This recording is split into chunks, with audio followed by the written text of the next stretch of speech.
sí les invito a leer el libro Ir de Cambio y muchas gracias y estoy atento a sus consultas, preguntas.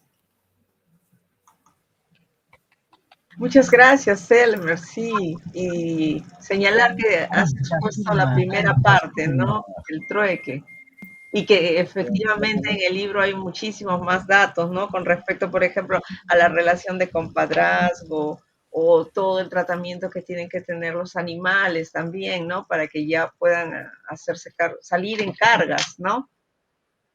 Sí, sí, sí. Sí, Sí, ahí Elio Bejar dice, quiere comentar. sí, no, justo damos paso a la ronda de preguntas.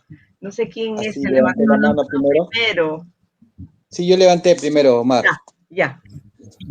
Sí, rápido nada más. Quería preguntarte sobre este tema que has dicho del cambio climático, el impacto, pero también sobre la posibilidad de que hay un proyecto de una carretera. O sea, yo entendería de que estos usos de llamas es donde no hay carretera. Entonces, si va a haber una carretera por Guarochirí, eso puede hacer que la gente prefiera usar los camiones que las llamas, de repente.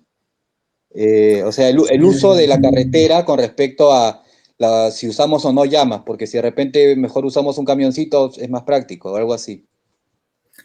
Mira, cuando en el 2009 empecé a hacer este estudio, a Tanta, que es la comunidad, solo había una vía de conexión y conectaba desde Jauja, del Valle del Mantaro, por Pachacayo hacia Tanta. Y de ahí en adelante, con el proyecto del Platanal, conectaron carreteras hacia Guaruchirí, ¿no? Entonces puedes ir ahora hacia el lado de San Mateo, puedes ir hacia el lado de San Lorenzo de Quinti, Langa, y todo esto alteró lo que hoy existe, o lo que se ha presentado en el libro. Entonces, y gracias por la pregunta, porque eso para mí era, porque cuando presenté como tesis me dijeron, bueno, pues esto ya han investigado, ¿no? ¿Qué vas a contribuir más a la ciencia? Pero para mí, como les decía, era autoetnografía, era como que, bueno, igual tengo que escribir porque esto en algún momento igual va a desaparecer, pero todas estas normas, costumbres, saberes locales existentes, como les comentaba, incluso para conservar los productos para que durasen un año, se va a perder, pero no hay nada que mejor dejar documentado. Eso era el objetivo particular. Pero sí, todas estas, ahora que hay muchas carreteras ha ido variando y la gente, claro, agarra sus camiones, sus camionetas de la parte alta, bajan a los valles y de los valles también cuando tienen excedente de producción con sus camiones, camionetas llegan a Tanta, a la plaza y empiezan a vender o a intercambiar, ¿no? Que ambos es válido. Gracias, Omar. Elio creo que también levantó la mano. Gracias. Bueno, felicitaciones, muy bonita la ponencia. Me llamó la atención los métodos de intercambio. Por ejemplo, tres pedazos de charqui por 6 kilos de uva, recuerdo, ¿no? Mi pregunta es, ¿qué es en el fondo lo que se intercambiaba? ¿Por qué 3 pedazos de charqui o de chalona equivalían a 6 kilos de uva? ¿Qué es lo que se estaba haciendo equivalencia ahí? Lo pregunto porque, como sabemos, Adam Smith y después Carlos Marx resaltaron bastante que cuando se intercambian dos cosas, lo que se está intercambiando en realidad es la cantidad, el tiempo de trabajo socialmente necesario para producir esa mercancía, ¿no? Pero en este caso, ¿qué se está intercambiando? ¿Se está pensando en eso? ¿Cuánto tiempo me toma a mí producir esto? ¿Cuánto tiempo me toma producir esto? ¿Qué es lo que está debajo de esta equivalencia? Es mi pregunta. Claro, en este caso mi investigación es un poquito más cultural, antropológica y sustantivista. Y no es tanto pensado, ¿no? En la economía moderna de horas hombre, insumos y cuánto invierte en producción. Aquí lo que se buscaba mucho era asegurar la alimentación, pero no solo eso, sino también era mantener estas redes de parentesco, por ejemplo. Y como indicaba, a veces no no es que no importaba, pero no se tomaba mucho en cuenta eso que señalas, ¿no? Sino más era mantener estas redes de parentesco ceremonial y todos los elementos que configuraban de eso, ¿no? Porque en este intercambio no solamente era visto como producto, sino era visto más allá de eso, ¿no?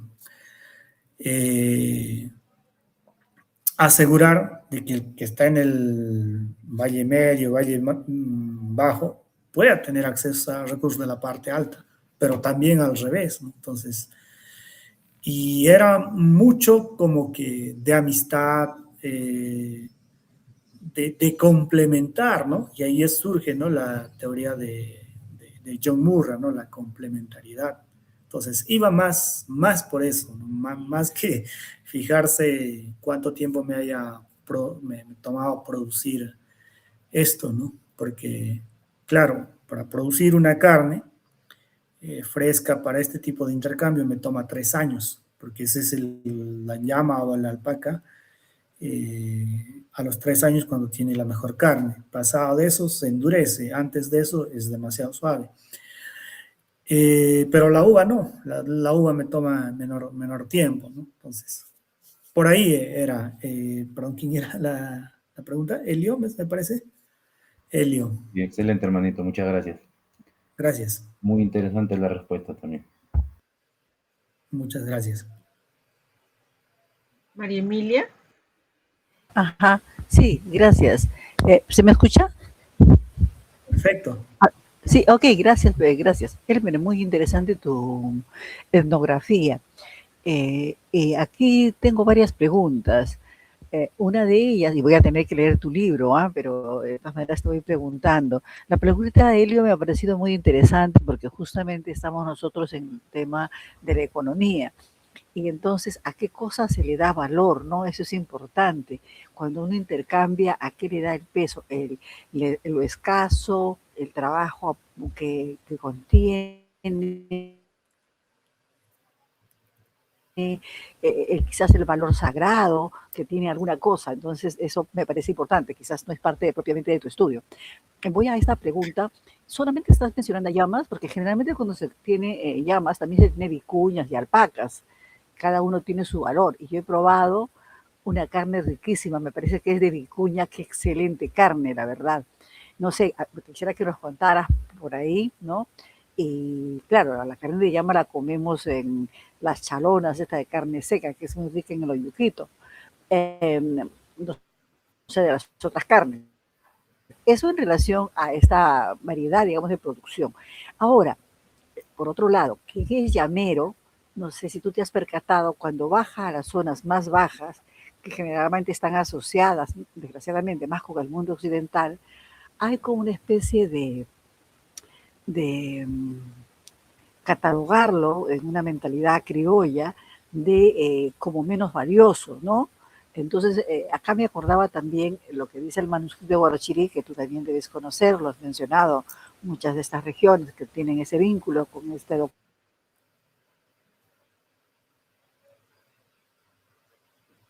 altas son los que guardan las costumbres, ¿no? Y gracias a ellos se reproduce la vida, es lo que se entiende, ya. Eso después, dentro del sentido, digamos, andino, religioso y que tiene que ver con la continuidad, porque cuando hubo la resistencia es ahí donde se asentaba, digamos, esta resistencia, ya. No obstante, como va cambiando los periodos históricos, ¿no? Te estoy comparando porque he tomado testimonios de otro lugar donde también han habido llamas, ya no hay, ¿no? ¿Por qué no hay? Porque está vinculado justamente con lo indio, y con lo indio como una especie de desprestigio. Me contaban que por ahí, por ejemplo, en los años 60, 70, había un señor que tenía llamas, bajaba a un lugar, ¿no? De 3.200 metros, el que bajaba pues el de 4.000, y se reían de él diciéndole que era el llamero, ¿no? Y cuando yo pregunté, decía, bueno, así lo fastidiaba. Pero resulta que acá como esa profecía, que no sé si dice profecía, pero lo que dice esta idea de Pariacaca, que justamente el que tiene llamas es el más rico. Y me contaba esta persona, que era una persona ya de edad, ¿no? Recordando sus asuntos de joven, que justamente este señor llamero, que era uno de los pocos y que usaba las mollas de cierto lugar, ¿no? Porque solo usan los comuneros, entonces bajó también a ser comunero y usaban las mollas, estaban juntos, creo que se habían hecho amigos. Y este señor tuvo hijos que eran muy estudiosos, pero claro, tiene que ver también con los ingresos, ¿no es cierto? Podía mandarlos a lugares que les costaba en Lima. Y justamente por eso también tuvieron mayor trascendencia. Ya ahora este señor ya no existe, sus hijos probablemente han migrado a Lima. Entonces, acá, disculpa que sea muy largo, pero es que me interesa ver, tú que conoces más, este vínculo de dos cosas, la identidad y luego el asunto de la acumulación, que tiene que ver con lo económico, ¿no? Incluso con el ascenso social. Bueno, por ahí va mi pregunta, mi curiosidad. Muchas gracias. Gracias, María. Son varias preguntas. A ver, intentaremos dar respuesta. El valor. En este caso, el valor es, en esta cosmovisión es muy diferente al valor que podamos dar en la economía formal, ¿no? Que esto cuesta tanto, esto es tanto. Entonces, aquí un poco descuadra, ¿no? Entonces, ponernos de acuerdo acá con economistas, disculpen si alguien es economista, es muy complicado porque es muy variable el valor, pero más está orientado al tema de la vida, la sobrevivencia, de asegurar y garantizar la seguridad alimentaria. A eso está más orientado en este tipo de filosofía. Claro que esto ya se trastoca en la colonia y ahí, para responder a la siguiente pregunta, lo indio, el desprestigio y la marginación a los llameros, sí, sí lo hay, o sea, no podemos romantizar ni decir que no existe, sí, sí lo existe, ¿no? Siempre el del valle ha hecho ver como que soy superior, ¿no? Al que viene de la parte alta, ¿no? Y esto podemos ver en Dubiols, ¿no? Cuando escribe Guaris y Yacuaces. Y eso se mantiene hasta ahora, ¿no? El año pasado hice trabajo de campo en el Valle del Colca, en Arequipa, y ahí uno puede ver, ¿no? Los collaguas y, ¿cómo se llama esta otra cultura? Las collaguas y cabanas, si no me equivoco, ¿no? Entonces, hay muchas características que los difieren uno de otro, ¿no? Uno es más blanco, otro es de la parte alta, uno habla quechua, aymara y el otro más español, entonces hay esas diferencias. Y en esta parte también, ¿por qué no decirlo? Y sí, y eso se mantiene, y eso es algo como país, no hemos superado. Obviamente muchos de nosotros, como yo y muchos de mis paisanos, hemos migrado a las ciudades, ocupamos gran parte de las ciudades y nos denominan, por ejemplo, economías emergentes, ¿no? Porque hemos bajado de la puna para, digamos, ocupar un espacio en la ciudad, hacer una nueva vida y crecer y tener nueva forma de desarrollo. Pero siempre uno está ligado, ¿no? A sus costumbres, a sus tradiciones. Eso con respecto a eso. ¿Qué más hubo la consulta? La identidad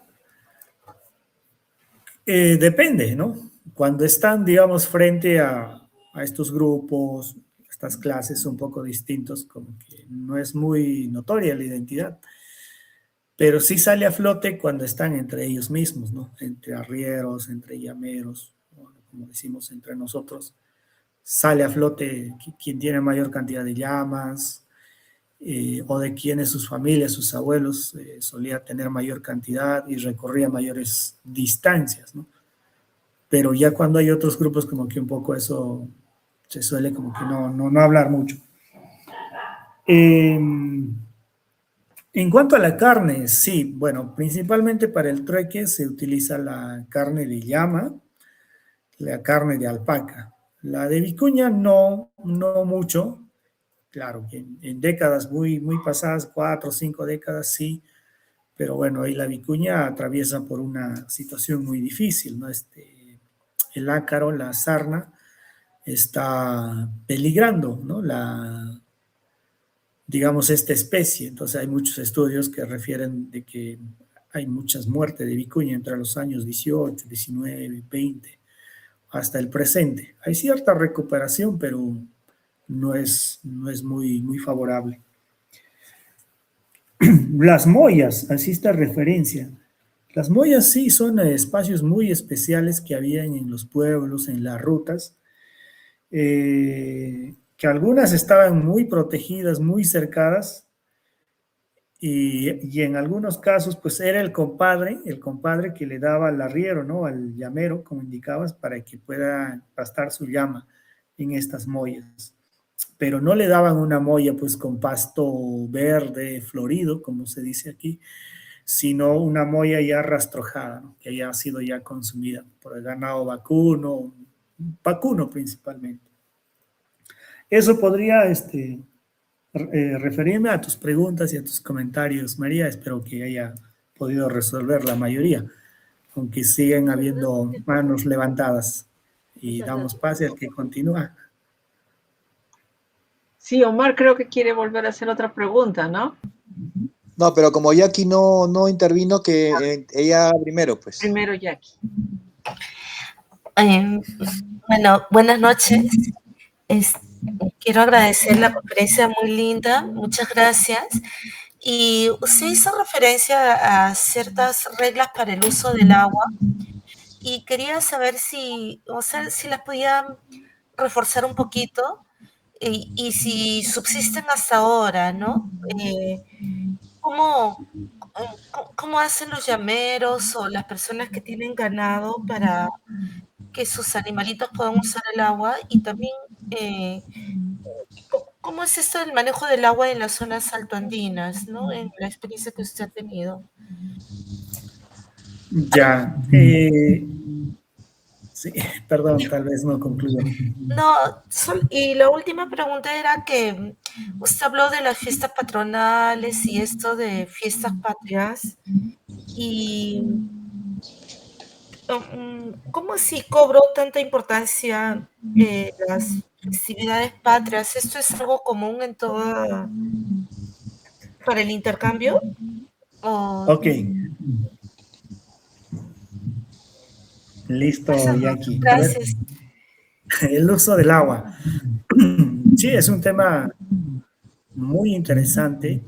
En principio, el agua, pues, un elemento muy importante y fundamental que desde tiempos prehispánicos siempre era muy cuidado, ¿no? Entonces, aquí para contarle cómo era la figura, en las partes altas, en la base de los glaciares, de los nevados, construían diques, hoy conocidas como represas o cochas, que eran bastante, digamos, artesanales, porque usaban piedras. Y desde ahí llevaban con canales, incluyendo acueductos, hacia los lugares más bajos, donde estaban los andenes, que comentaba, ¿no? De la zona Maguay, de la zona Maizal, para ser redistribuido para riego. Pero en las partes altoandinas, ¿qué ocurre? En tiempos prehispánicos, porque esto no es tan colonial, la gente construía bofedales artificiales. Y dentro de tanta, en otro libro, no en este, he podido documentar alrededor de 60 bofedales artificiales que hacían desde la bocatoma de las lagunas o desde la mitad de los ríos. Han hecho acequias hacia yarjas, como se dice en otros lados, hacia ambos lados, para hacer bofedales artificiales. Y en esos bofedales artificiales es donde se pastorean las alpacas y también las llamas, pero principalmente alpacas. En el presente, aquí hay que, esta pregunta es bastante interesante, porque hay que tener en cuenta, primero, cómo es la forma de uso de la tierra en cada comunidad. En algunas suelen ser parceladas o en posesión, es decir, como una especie de que yo soy dueño de esa persona. Por ahí atraviesa un río o una sequía, entonces voy a tener acceso a este agua. Pero en otras son comunales. Y cuando son comunales, tengo entre todos los miembros de la comunidad que hacer los trabajos de la limpieza de los canales para que mi ganado pueda beber o tener acceso al agua.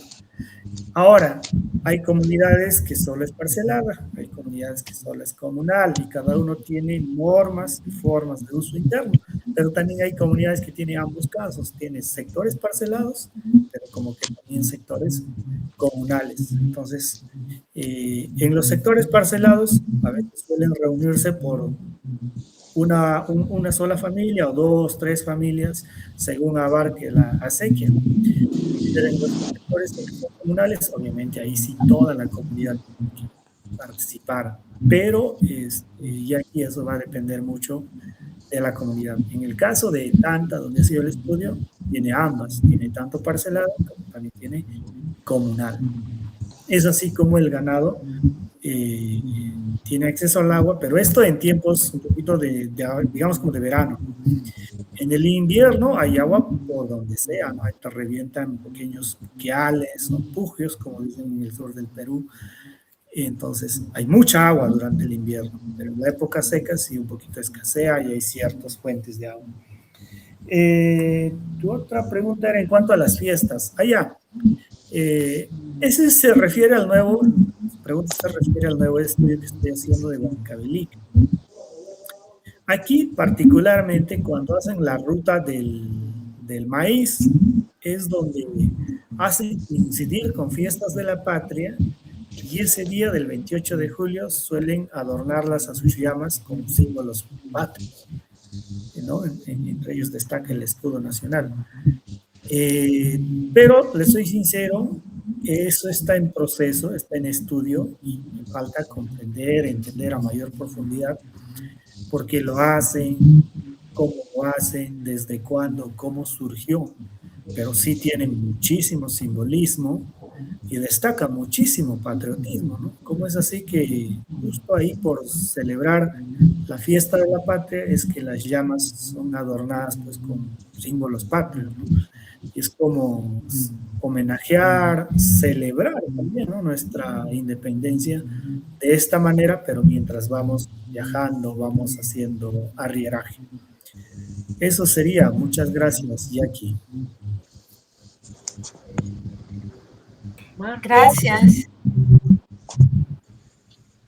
Hola, bueno, quería preguntarte, levanté la mano, este tema que me pareció muy interesante, y particularmente es que yo también estoy investigando sobre eso, que es la geografía sagrada, ¿no? O sea, cómo, digamos, es tan importante en los manuscritos de Huarochirí, prácticamente gira los manuscritos de Huarochirí en torno a eso, pero el tema de los arrieros que tú has descrito también lo es, ¿no? O sea, y esto no son creencias, sino es práctica en el sentido de que te puedes morir si no lo sigues, digamos, una cosa así, ¿no? O sea, y es algo que pasó la semana pasada, ¿no?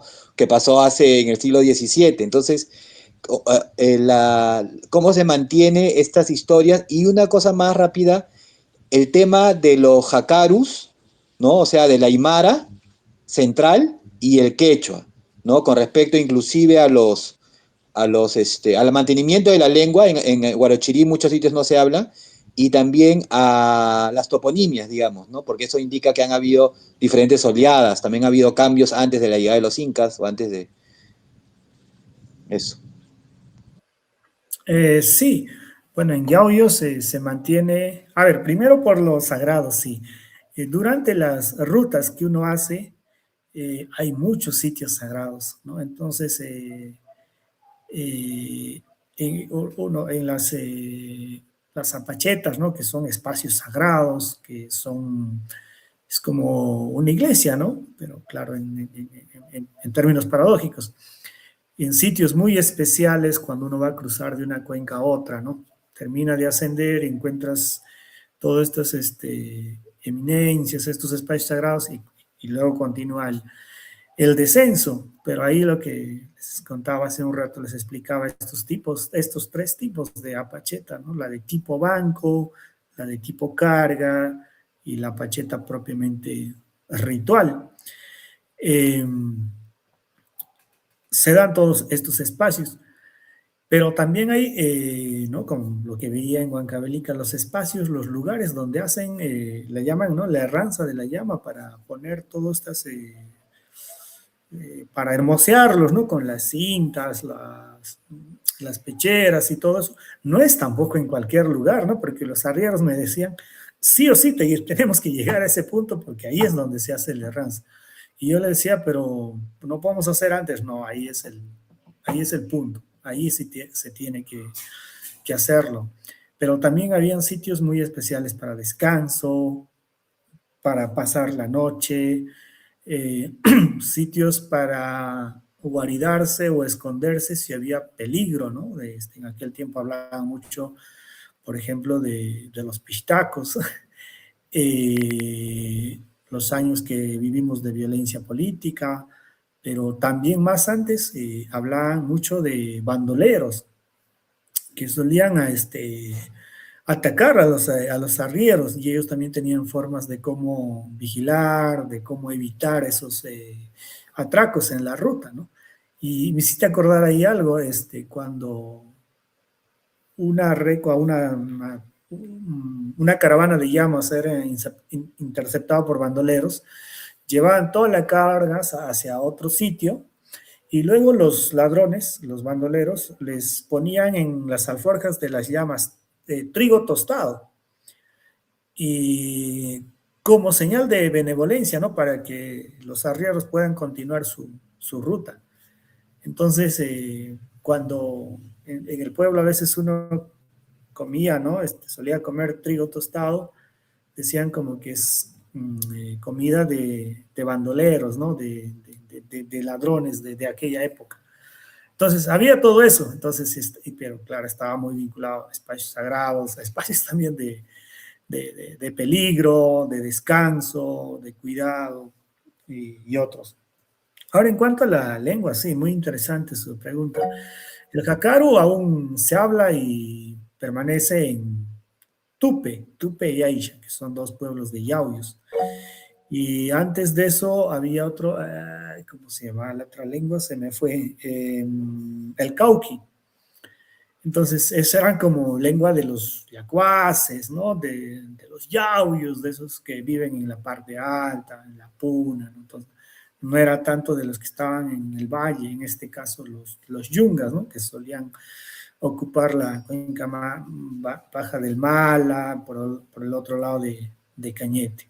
Sí, hasta ahora queda eso marcado, ¿no? Y ahí está pues el Ananyauyos y el Urinyauyos en este espacio que hemos investigado esto. Sí, Helio. O Yana Quinti. ¿Quién? Gracias, hermano. Ustedes. Mi pregunta es la siguiente. En Chaupi, no sé si todos o si todos estamos de acuerdo con esto, pero se ha dicho que nosotros somos una cultura de caminantes y nuestra filosofía es una filosofía de caminantes, es un camino, un gran Capañán. Entonces yo te quería preguntar, ¿cómo consideras tú, qué tanto se hacen todos estos viajes para intercambiar? No tanto solamente por la necesidad de obtener mercancías, ¿qué tanto hay de la necesidad de caminar?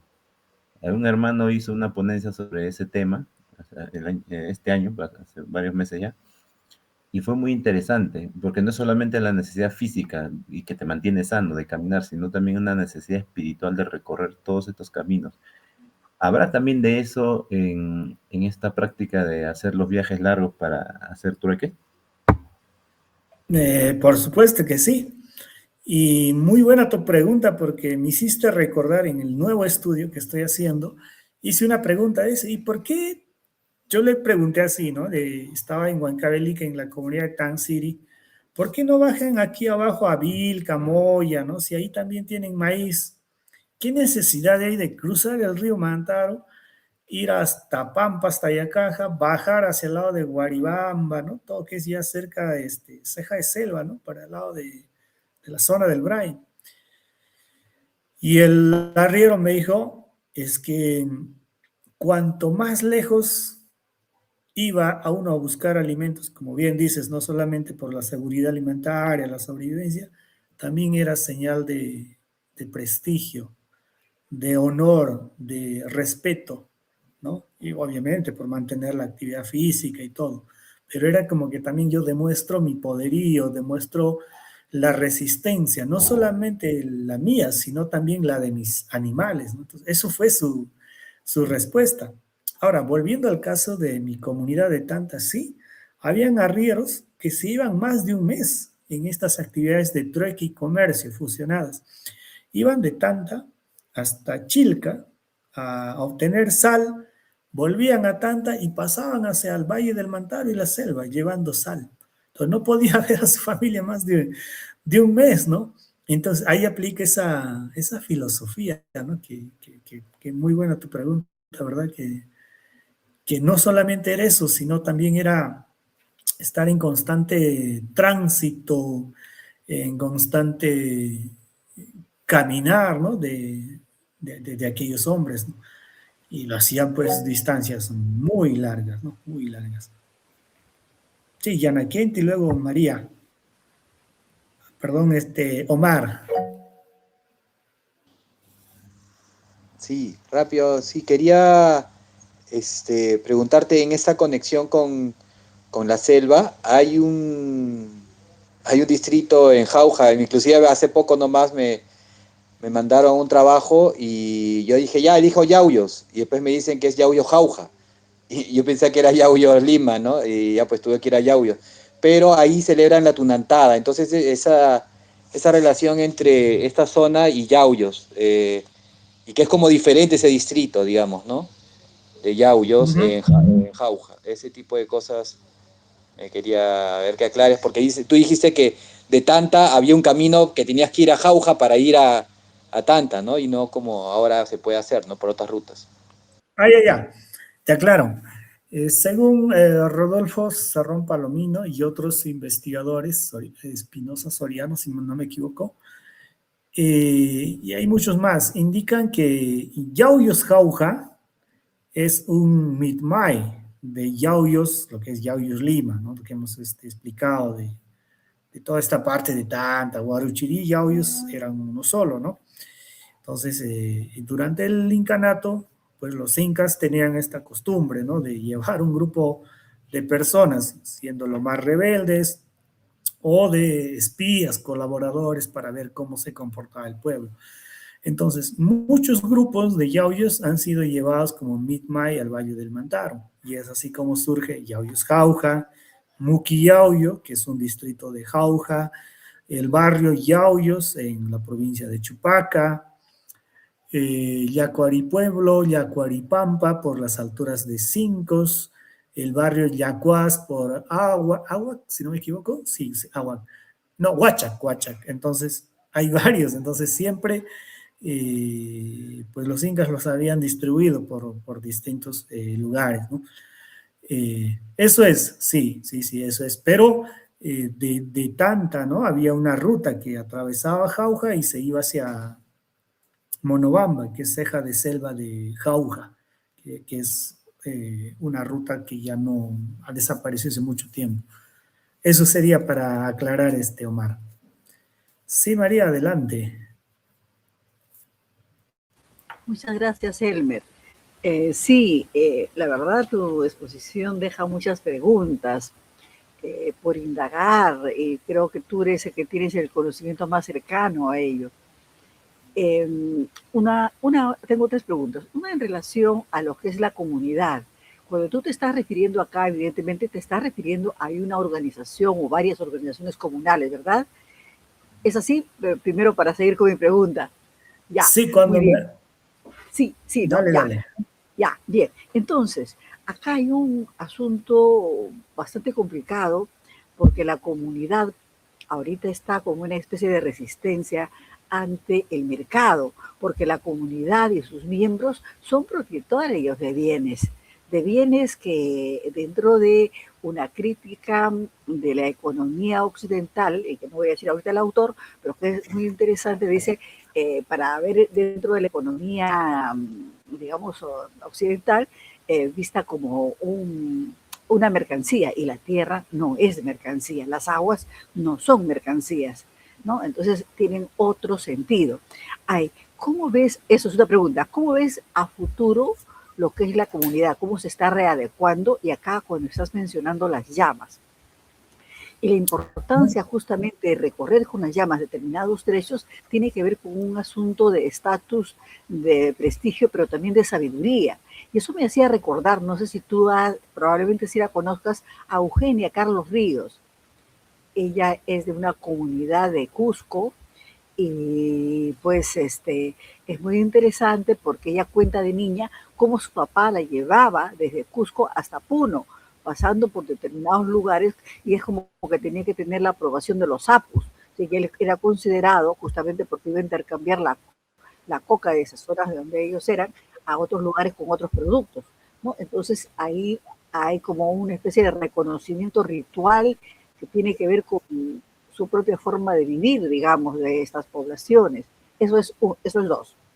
Otro, en relación, has hablado de las llamas. Yo estoy en varios distritos apoyando diversos proyectos de turismo. Entonces, también por ahí me entero y la verdad me maravillo de lo que hay. Es cómo las llamas puede ser hasta un recurso turístico. Bueno, disculpa por la palabra recurso que se me ha pegado, pero digamos un elemento turístico, podríamos decir, porque en la historia tiene una importancia, mira, más allá de lo que, o sea, ya lo ancestral tiene una importancia simbólica, de poder, de vínculo con el cosmos a partir de la yacana, la llama sideral, etcétera. Pero también como por ejemplo, en la República, en este enfrentamiento que hubo con la guerra con Chile, y lo mencionan, eso es lo que muchos recuerdan, los abuelos de estos lugares, es que las llamas jugaron un papel muy importante en vencer al enemigo, ¿no? Entonces, por ejemplo, hacerlos parecer que eran humanos los que estaban ahí esperando a los otros, y bueno, que no eran propiamente soldados porque había poco, digamos, ¿no? Pero ese tipo de cosas, no sé, para que, no sé cómo será la experiencia en estos territorios donde tú has hecho tu etnografía. Muchas gracias, Elmer. Gracias, María Emilia. Lo primero, hiciste una muy buena pregunta y voy a dar mi opinión y punto de vista. ¿Qué es una comunidad?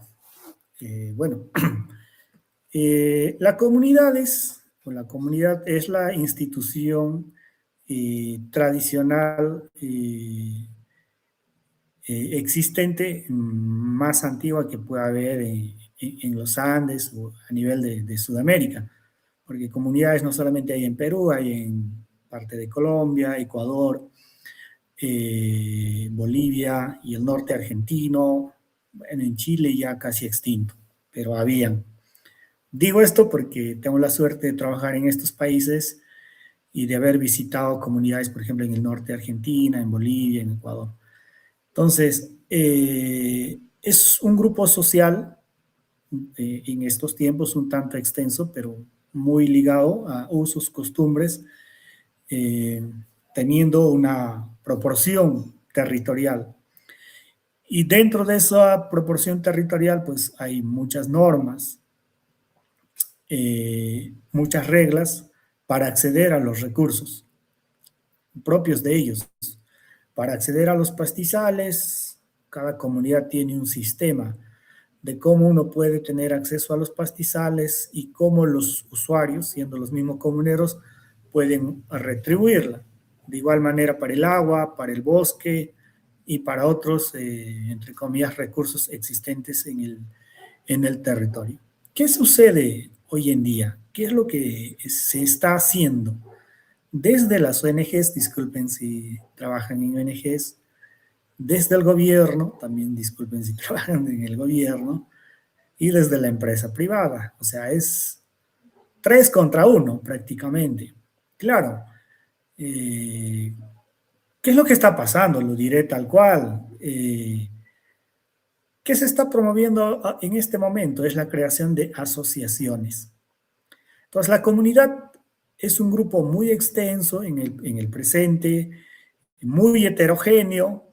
Hay comuneros que no han tenido la posibilidad de ir a una universidad, pero en el presente uno va a una comunidad, yo trabajo con muchas comunidades, hay abogados, hay médicos, hay ingenieros, hay profesionales de las ciencias sociales y son comuneros, ¿no? Entonces, es la nueva reconfiguración que se da. Pero sobre eso, ¿quiénes está? El Estado, la empresa privada y las ONGs, todos promoviendo la creación de asociaciones. Sobre todo el gobierno. Crea tu asociación y te doy financiamiento. En principio era, debes tener tu RUC, ¿no? Tu persona jurídica como asociación. Claro, es más fácil manejar una asociación que manejar una comunidad, porque una comunidad tiene, digamos, heterogeneidad. No todos piensan igual, no todos piensan lo mismo, pero una asociación sí tiene un fin, sobre todo económico, puntual, claro. Entonces, ¿qué está pasando ahora con los proyectos? Primero te pedían solo que tengas la persona jurídica. Luego le agregaron un requisito, debes tener RUC. Ahora le agregaron otro requisito, debes tener un terreno en posesión. Si no, ¿yo cómo garantizo el recurso que te voy a dar? Pero ¿cuál es el trasfondo de todo esto? ¿A qué se quiere llegar? Se quiere llegar a desmembrar las comunidades existentes. Pueden ser nativas, campesinas, como quiera llamarse a nivel de los Andes de toda Sudamérica. Pero la idea es desestructurar las comunidades campesinas. ¿Para qué? Para, desde las industrias extractivas, hacer una explotación más fácil, facilitar la vida al lado empresarial. Eso es lo que se busca. Y en el medio, ¿quién está haciendo ese trabajo? Es las ONGs y es el gobierno.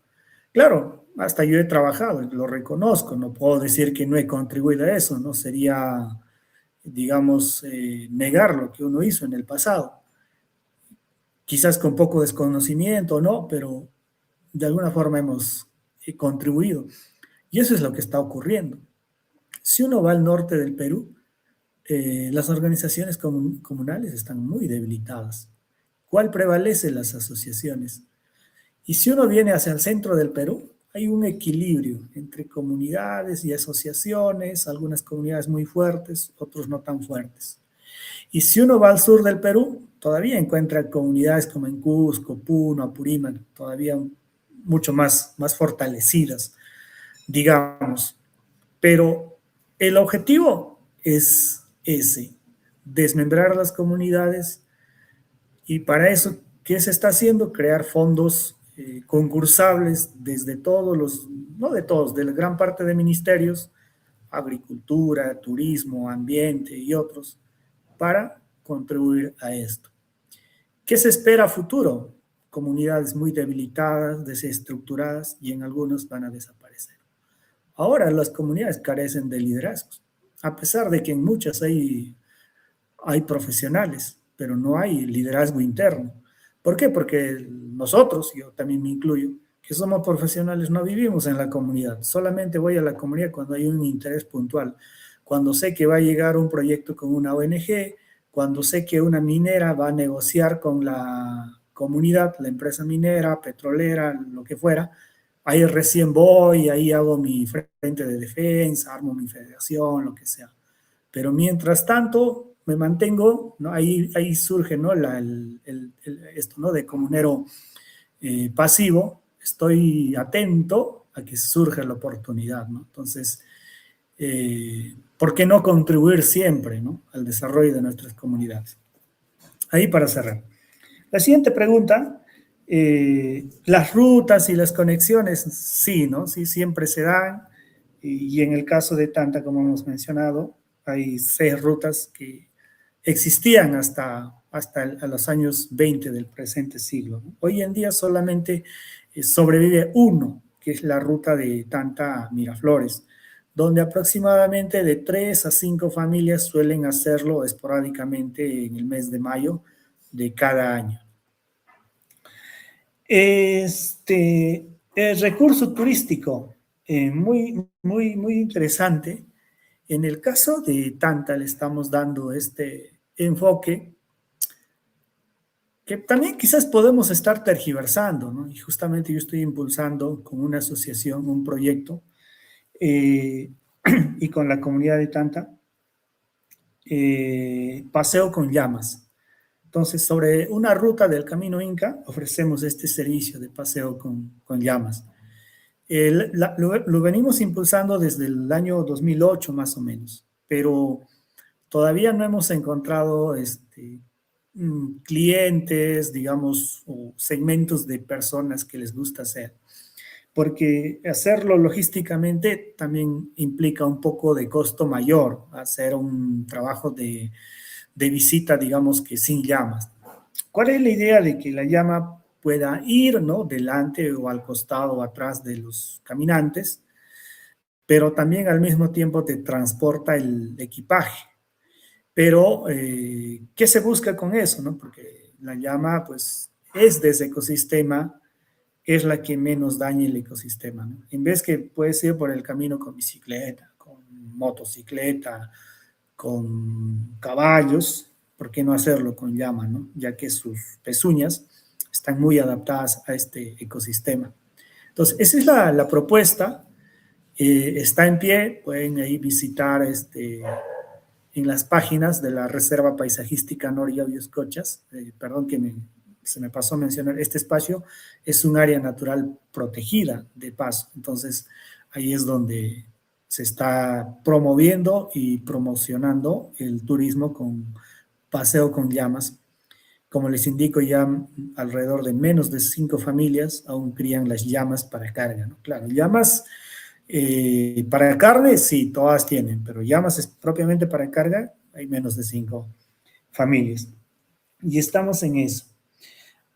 Sobre la guerra con Chile, sí, ¿no? Bueno, este espacio, el Valle del Mantaro, pues el brujo de los Andes, Andrés Avelino Cáceres, usó, pues, ¿no?, las llamas con mucha astucia para esto.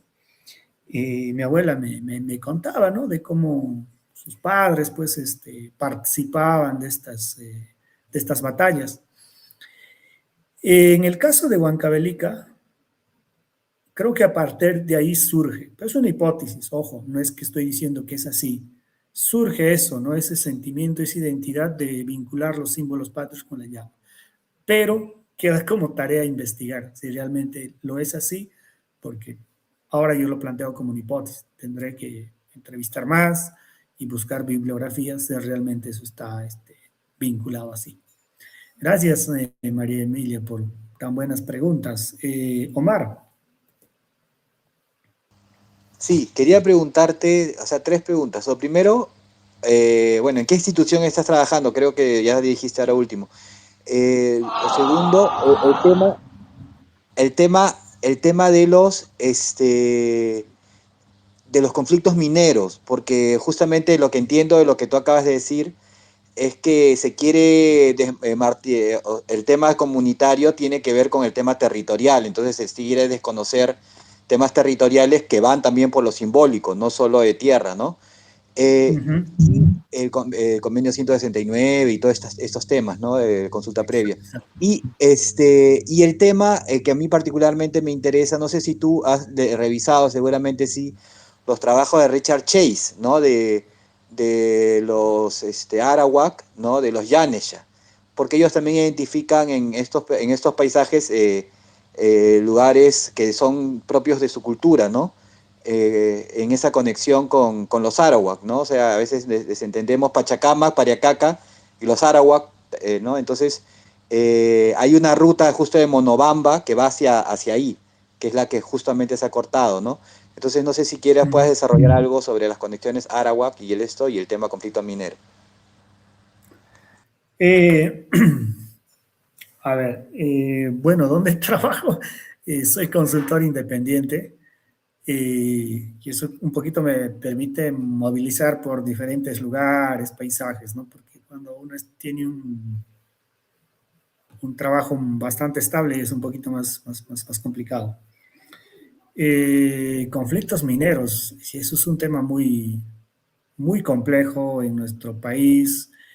Y bueno, tenemos la Defensoría del Pueblo, ¿no? Donde cada mes salen la cantidad de conflictos existentes entre latentes, en desarrollo y otros. En el caso de Tanta, no necesariamente hay conflictos mineros, pero sí más hay conflicto hídrico, ¿no? Está este grupo económico de los Rizopatrón, de Cementos Lima, Aceros Arequipa, si no me equivoco, Cider Perú. Entonces ellos tienen a la hidroeléctrica El Platanal, y ahí hay un conflicto, pero ya es girar la discusión al tema del agua también. Entonces vamos abriendo mucho más la conversación, el debate. Prefiero dejarlo ahí por el tema del agua, pero sí es un conflicto ahí como latente, ¿no? Que en cualquier momento también podría desarrollarse. Y en cuanto al tema minero, sí, ¿no? Entonces, nuestras leyes nacionales cada vez dan mayor, digamos, ¿cómo se diría? Mayores facilidades para poder hacer minería en el país, ¿no?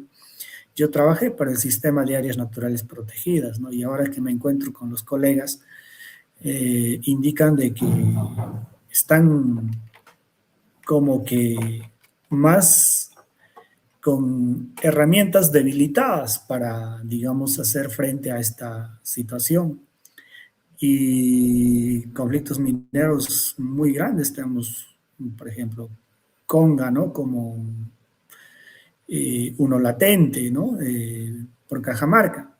Pero es contradictorio, ¿no? Porque ahí las comunidades están bastante debilitadas, pero aún así hacen frente también, ¿no?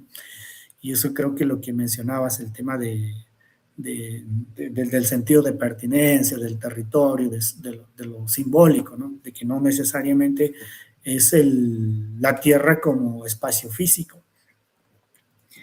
Y en el sur del Perú, en la zona de Amazonía, hay muchísimos conflictos. Bueno, ahorita no tengo números, pero sí los hay en datas, en números. Entonces, esto, por un lado, debilita a las comunidades, pero por otro lado también, como indicaba, hay muchos profesionales en las comunidades, aprovechan el momento, las circunstancias para reorganizar y hacer frente, pero ya no tanto desde el valor simbólico, desde la identidad, ¿no? Sino va más por intereses más propiamente económicos. Sobre Richard Chase, le voy a ser sincero, no he tenido acceso a la obra, pero desde lo que comentaste, sí, ¿no? Hay esa conexión que había entre la costa central, donde estaba Pachacamac, con el santuario del Pariacaca, donde todos los grupos étnicos de la costa, ¿no? Los Lati, que hoy es Ati, Ñaña, ¿no? Que creo que no ha cambiado de nombre, se mantiene, los Mama, ¿no? Que es ahora Ricardo Palma, los Runigancho y San Juan del Lurigancho, todos ellos, ¿no? Subían hacia el santuario de Pariacaca, si no me equivoco, era en el mes de abril, para rendir homenaje, ¿no? al Apu Pariacaca. Y también iban desde este lado, desde el lado del Valle del Mantaro, a este espacio. Entonces, siempre fue pues un espacio más allá de lo físico, también muy simbólico, muy concurrido, y de muchos rituales en todas las rutas. No necesariamente se tenía que llegar hasta el santuario del Pariacaca para hacer los rituales, sino que a lo largo de las rutas también habían otros lugares donde se hacían estos rituales hacia este nevado que era muy importante, ¿no? En la Sierra Central. Eso podría comentar Omar al respecto.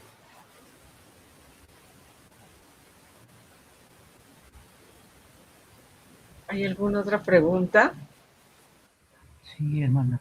Ah, ya, por favor, Juancito. Minaya Yancho, hermano. Elmer. Y compañeros, compañeras, muy buenas noches. A mí me ha impactado demasiado esta exposición, pareciera que algo, ¿no? Es un desafío, para mí no es bonito, qué lindo, ¿no? Sino que me llega muy fuerte a mi manera de pensar como andino. Es pues parte de así como usted lo ha expuesto, todos estos parientes ambientales, sí me hacen parecer que es parientes de los ayllus de Tupac Amaru aquí en las provincias altas de Cusco. Y ahí está, ¿no? Muy interesante este legado. Yo lo que he entendido es el legado económico de nuestros ancestros, ¿no? Pero ahí está, cómo está definiéndose, cómo está adecuándose a lo que a los exigencias del señor dinero, pues, ¿no? Y entonces a mí me hace en mi mente está cuánto nos había colonizado. Ni ya no hay colonizadores, pero en nosotros, en nuestra forma, especialmente en nuestra formación, en entender la educación, en todo eso está lo que es la colonialidad, ¿no? Y por lo tanto, en vez que nuestros colonizadores continúen colonizando, nosotros mismos ya estamos haciendo hasta los ellos, ¿no? Pero lo que estás diciendo, cómo es que van asociándose para ser mineros informales, por aquí, por allá, ¿no? Y oro por aquí, oro por allá, ¿no? Así está, y especialmente aquí en mi zona de los 7 colores, por allá hay cuántos se mataron por este señor dinero, ¿no? Y eso molesta, fastidia, ¿no? Y entonces, ¿qué es lo que hay que hacer? Entonces, el único, lo que está ahí, ¿cómo podemos sumarnos en este tema de lo que es de descolonizarnos? No será todavía otro, sino que yo mismo me siento esta forma de que estoy colonizado y por lo tanto, no, facilismo, pues, ¿no? Por ejemplo, yo soy, a mi manera de asumir mis tareas, eh, soy comunero, pues. Trabajo mi chacra, mi papa, mi maíz, siembro, surdo todos los días, los sábados, domingos, pero veo a mis hermanos todos los días ahí intercambiando sus comentarios, reflexiones teóricas, pero en las prácticas, entonces eso a mí me molesta mucho, hace doler, por ejemplo, lo que usted dice, turismo, que eso es, pero detrás de eso, turismo, no está otra cosa que cómo de nosotros apropiarnos de nuestros ancestros, sus tecnologías, lo que has dicho, los poquiales, cómo lo construían, cómo lo trabajaban comunalmente, ¿no? Y cómo se van apropiándose nuestras maneras de buscar conocimiento o nuestras epistemologías, díganme así formalmente hablando. Entonces, eso, hermano Elmer, realmente es muy, ¿cómo se llama?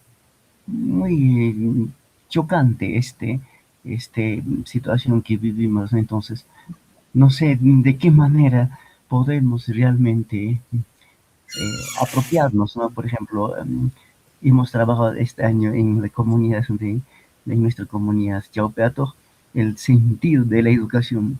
Mira, date cuenta, hermano Elmer, cómo maneja, ¿no? la educación, por ejemplo, China se ha instalado todavía en nuestro costa, inmenso puerto, ¿no? Entonces ahí nos va a demostrar cómo todo esto de nuestros parientes ambientales se va a convertirse en recurso. Y entonces, en ese contexto, nos vamos a quedar así, no sé, no tengo idea, pero ahí lo que me dicen, ¿no? ¿Cuál es la tarea? Ahora vamos a hablar de economía. Mira, date cuenta, ahora ya has iniciado hablando de la economía. pero esa economía está en riesgo frente a este señor dinero, frente a la modernidad, frente a esta racionalidad que otra manera de entender eso. Disculpe, hermano, me vas a disculpar que no sé si mi emoción o me pone en crisis. Disculpe, hermano, gracias por escuchar. Gracias. No, gracias, Juancito. Más bien, discúlpame por mostrar esto, ¿no? Que, a ver, yo creo que todos, ¿no? Y particularmente yo les cuento un poquito de mi vida. Cuando era niño yo no tenía televisión, en mi comunidad no había, y creo que para mí eso fue una ventaja, ¿no? Porque hoy en día igual no te ayuda mucho. La televisión, intento de verlo y no puedo. Y lo otro, pude ver estos cambios que creo que todos lo hemos vivido, como eran los años 95 hacia atrás. Claro que nuestro país vivía toda una violencia política, y de ahí hacia aquí. Claro, hay mucho crecimiento, desarrollo a nivel macroeconómico, pero a nivel microeconómico habría que evaluarlo. Como les decía en la ponencia, uno iba en la comunidad a las casas y podían encontrar piruas o alacenas llenos de alimentos, ¿no? Almacenados para 1 o más años. Pero hoy en día uno visita una casa en mi comunidad y en cualquier otra, apenas hay 2 kilos de arroz, 1 de fideos y de azúcar en su mesa. A eso hemos llegado. Y antes, en esa época, las personas trabajaban para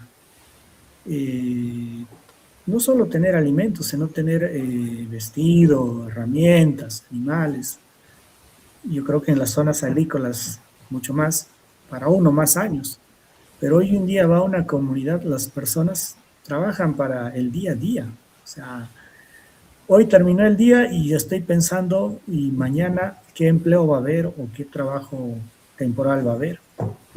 Y hay un programa del Estado que suelen cambiarle de nombre constantemente, se llama, empezó como Trabaja Perú en el gobierno de Toledo, ¿no?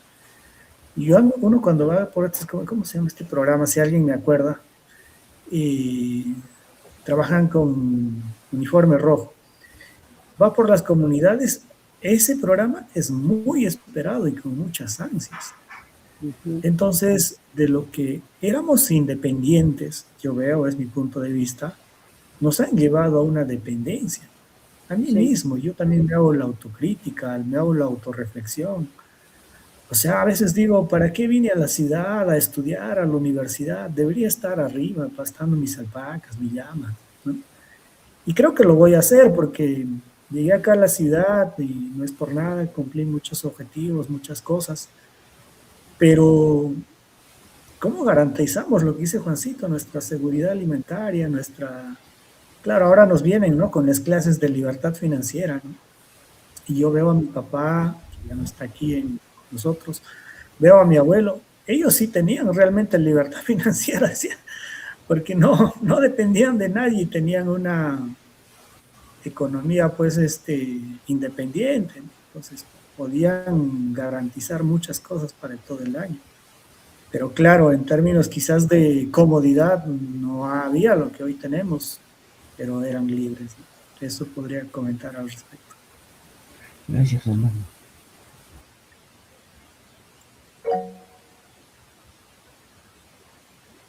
María Emilia. Sí, qué interesante. Qué interesante la reflexión que hace nuestro propio hermano Elmer, ¿no? A ver, justamente quería terminar un poco, bueno, quiero hacer una última intervención en ese sentido, mejor dicho, lo que está pasando con las comunidades. Tener en cuenta que no es homogéneo, como tú mismo lo has dicho, pero hay algo importante, que la mayoría de las comunidades tiene bajo su posesión esto que dentro de la economía de mercado capitalista se llaman bienes de capital, así lo vuelven a la tierra, así lo vuelven al agua. Entonces ahora ante las transnacionales, y aquí corre el peligro cuando se empiezan a parcelar las comunidades o empiezan a tener títulos de propiedad individuales, de que esto pueda ser vendido, ¿no? Y lo vayan acumulando en las empresas transnacionales. Y como dices, la vida se ha ido empobreciendo porque el morador de estas comunidades, mi madre ha sido comunera, he visto también, es en Huancavelica, ¿no? Tú debes conocer, ya no te digo, está por Castro Virreina, la comunidad de Cocas, pero tiene mucha similitud con otras zonas agrarias, acá nomás en Huarochirí que estás mencionando. Entonces, el poblador ha tenido que negociar su propia vida con los patrones urbanos. Antes tenía mejor vida porque tenía una diversidad de cultivos, que en muchos casos se están volviendo monocultivos. Por ejemplo, siembra alfalfa o determinado producto. Entonces, para la venta, que antes no era para la venta, era para los pueblitos, pero era poco, y más el autoconsumo. Y tenía variedad de animales. Ahora no está teniendo eso. Ya no, por ejemplo, llamas en algunos lugares no existen, vacas, si las personas, es que hay un problema. Como tú dices, yo me fui y tú quieres volver, eso es maravilloso. Muchos quisieran volver con lo que saben, no lo sé si se podrá hacer. Hay, y no lo has mencionado, por algo será, un despoblamiento de las zonas, estas zonas rurales, que así le llamamos todavía, ¿no? Entonces tampoco son propiamente ya tan rurales. Ya aquí hay una forma intermedia, es lo que se ha venido a llamar, ahorita no me acuerdo el término, pero esto entonces se va conjugando ciertas lógicas del capitalismo y ahí la preocupación de qué va a pasar con la comunidad. Quizás, yo he visto, y no voy a decir qué población, hay una lucha interna entre los propios comuneros. Algunos que quieren permanecer y donde están poniendo sus esfuerzos es en las ritualidades, que me parece interesante porque es donde se generan las relaciones y todo este intercambio, más que de bienes, de servicios, y así se fortalecen como conjunto comunitario. Sin embargo, hay otro grupo que no quiere, dice, ¿por qué? Si otros lo hacen, ¿por qué yo no me voy a favorecer con esas ventajas que me da el mercado? Y entonces, por ejemplo, surge una pugna entre los que son comuneros, que controlan el territorio, y los que tienen el agua, ¿no? Y el agua tiene, tú debes saber, otra forma legal en que de control de ese recurso. Entonces, menos mal que estuvieron apartados porque están considerando a las comunidades y a los que son los presidentes comunales como o si fueran unos autócratas o algo unos autoritarios que quisieran hacer lo que quieren. Entonces, está habiendo conflictos internos también.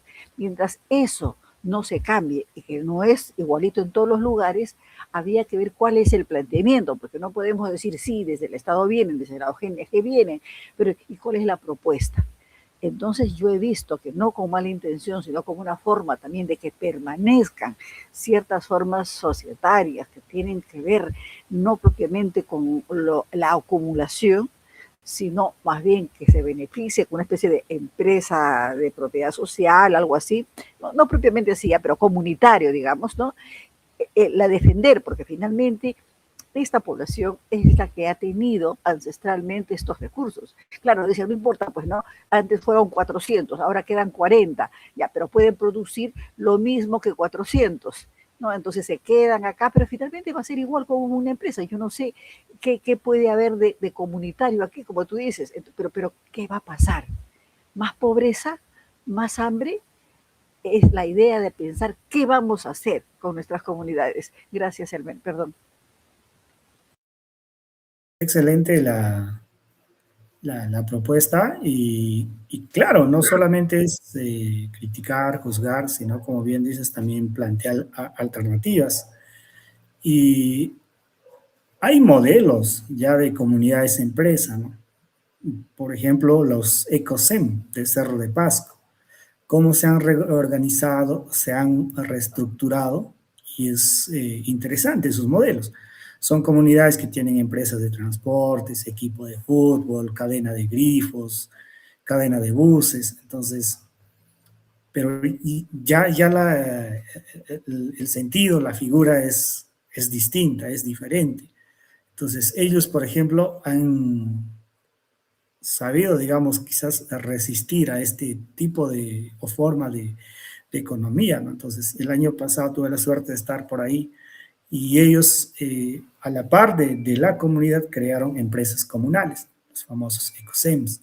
Y creo que es una buena estrategia también para no completamente destruir o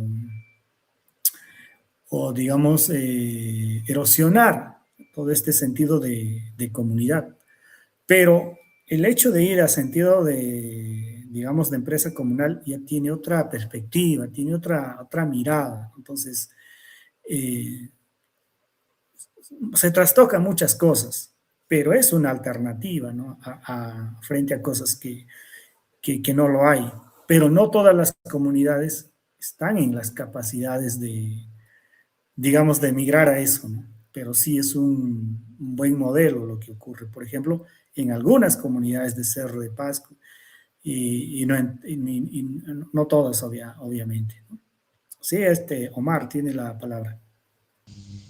Sí, quería en realidad casi me has adelantado la pregunta con respecto a esas alternativas, ¿no? Porque también pensar en los Andes como algo tradicional y que se está perdiendo, no sé si eso era tanto así, porque los manuscritos de Guarochirí hablan que también han habido cambios, ¿no? Como eras, ¿no? De Guayoyo Carhuincho a Pariacaca, que también seguramente hubo un cambio radical y que tuvo que adaptarse, ¿no? A nuevos sistemas. Pero, por ejemplo, eso es lo que tú dices, actualmente en el mundo hay intereses por producción orgánica, por ejemplo, ¿no? Entonces, simplemente darles ese sello, ¿no? Que es un poco difícil obtenerlo, pero es orgánico, digamos, ¿no? Entonces, eso es apreciado. Sé que hay, por ejemplo, comunidades, sobre todo en algunos productos como la quinoa altoandina, que han conectado directamente con los mercados y han cambiado completamente sus ingresos, manteniendo su práctica tradicional, digamos, ¿no? Con quinoa, con algunos productos que tienen alta demanda en el extranjero, digamos, ¿no? Pero que tiene que haber una conversión. Entonces, ese tema, básicamente, ¿no? O sea, vamos a regresar al pasado o pensamos en un nuevo modelo, pero ¿qué cosa era lo andino? Si es que también esto ya ha pasado antes, no es que los españoles han cambiado todo y ya ha habido cambios también. Los incas cambiaron todo, por ejemplo, de repente. Claro, las sociedades, la economía siempre ha estado en constante cambio, ¿no? Siempre ha sido dinámico. Y yo creo que acá lo que un poquito se discute, creo que es más cómo cerrar esas brechas de desigualdades y cómo por quizás nuevas formas de mercado, de comercio, se crean grupos vulnerables, ¿no? Creo que a eso un poco va, porque los cambios siempre va a estar y siempre se van a dar, ¿no? Eso podría mencionar.